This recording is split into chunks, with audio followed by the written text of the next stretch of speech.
सध्या तासगाव तालुक्याचं जे काही तहसीलदार ऑफिस आहे या ठिकाणी आपण आलेलो आहोत आणि पुरवठा अधिकारी ज्या मॅडम आहेत यांनी सुद्धा सांगितलेलं आहे की संबंधित जे काही LPG गॅस आहे या गॅस संदर्भामध्ये जो काही तुटवडा आहे हा तुटवडा सध्या निर्माण होण्याची शक्यता दिसत आहे, परंतु 12 सिलेंडर आहेत, 12 सिलेंडरनंतर 15 सिलेंडरपर्यंत जे काही नियम आहेत हे नियम काटेकोरपणे एजन्सीजने किंवा जे काही गॅस वितरक कंपन्या आहेत यांनी पाळणं गरजेचं आहे.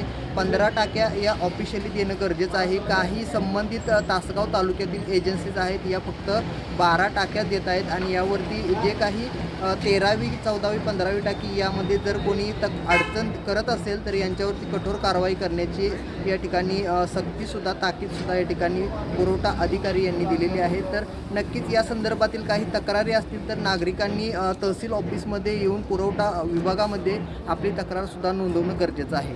उमेश भंडारेसह नवमहाराष्ट्र टाइम्स तासगाव.